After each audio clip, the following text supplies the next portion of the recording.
देखिए, भारत और अमेरिका की तो बातचीत होने ही वाली है। कुछ ही क्षणों में बातचीत आपके सामने यहां पर होगी और उसके बाद हर किसी को उम्मीदें बहुत सारी हैं। लेकिन उससे पहले ईरान की साथ भी अमेरिका की एक डील चल रही है जिस पर फ्राइडे को सिग्नेचर्स होंगे। लेकिन उससे पहले डील पर ट्रंप का बयान अब सामने आ चुका है, जहां ट्रंप ये कह रहे हैं कि यह समझौता अभी अंतिम नहीं है, यह डील सिर्फ एक ज्ञापन है। डील पसंद नहीं आई तो बमबारी करेंगे, ईरान अच्छा व्यवहार नहीं करेगा तब भी बमबारी होगी। यानी जो उम्मीद दुनिया जता रही थी कि अब सब कुछ ठीक हो जाएगा, शुक्रवार तक जब सिग्नेचर्स हो जाएंगे ईरान और अमेरिका की इस डील पर तो सब कुछ ठीक हो जाएगा। उस बीच ट्रंप का बयान एक बार फिर से टेंशन बढ़ाता हुआ नजर आ रहा है, वो भी तब जब G7 देशों की बैठक लगातार चल रही है, यूक्रेन के लिए समर्थन जुटाया जा रहा है।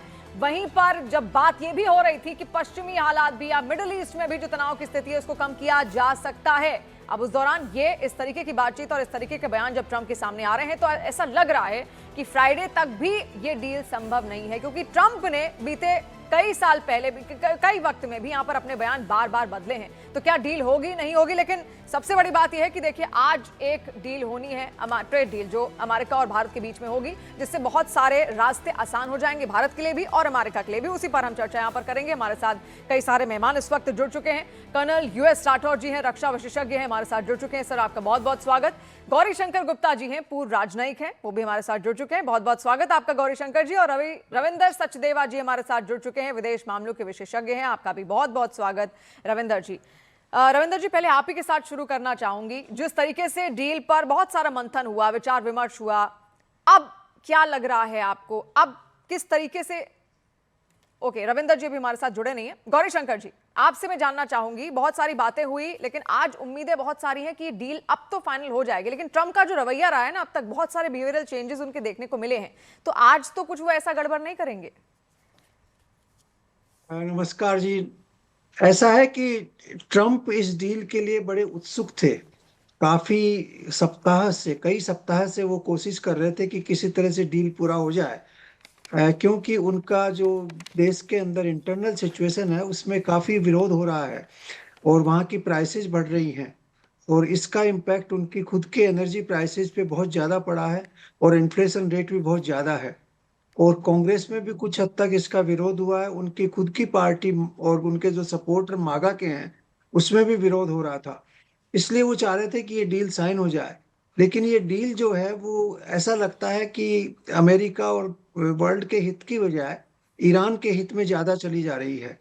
ईरान ने अपना स्टेट ऑफ हॉर्मुज पे पूरा कंट्रोल जाहिर कर दिया है और हो सकता है कि वो कंटिन्यू करें। उन्होंने ओमान के साथ भी इसके बारे में बात की है। तो एक ये बहुत दुर्भाग्यपूर्ण चीज होगी अगर ऐसा हुआ तो। दूसरा चीज ये है कि ईरान को जो है काफी पैसा जो उनका फ्रोजन असेट्स था वो $28 बिलियन रिलीज होगा।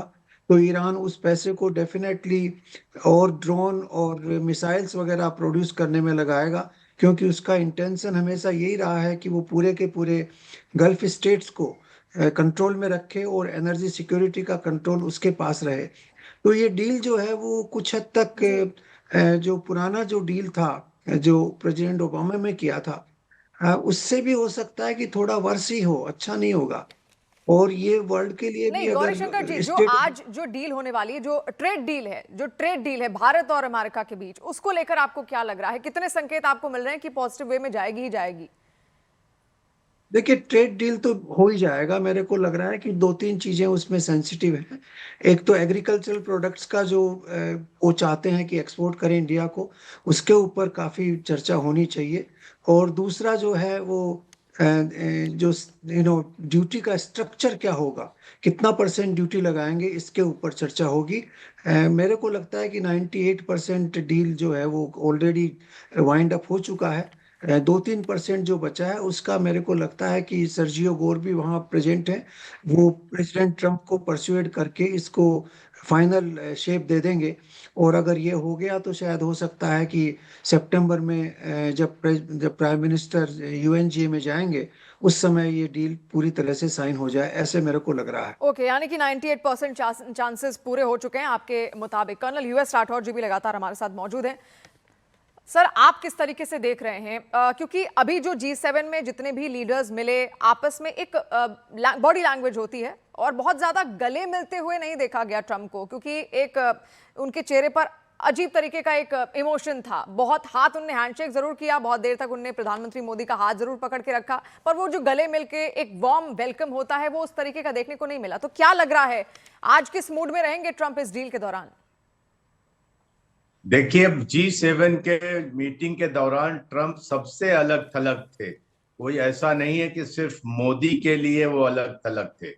और सबसे बड़ी बात यह है कि G7 में जितने लीडर्स वहां आए हैं उनसे किसी न किसी ओकेजन में ट्रंप ने बदतमीजी की हुई है।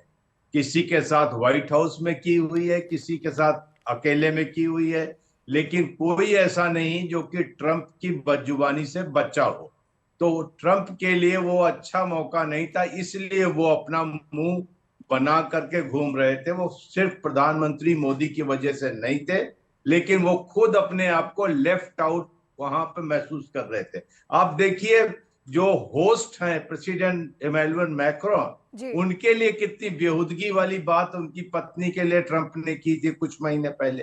तो ट्रंप का बड़बोलापन, उनकी जो बेहूदगियां हैं, उसको डिप्लोमेटिक सर्कल्स में लोग, चूंकि वो राष्ट्रपति हैं और अमेरिका के राष्ट्रपति, इसलिए बर्दाश्त करते हैं। अदरवाइज उनके अंदर सीरियसली अगर बात की जाए तो एक डिसेंसी की कमी तो है।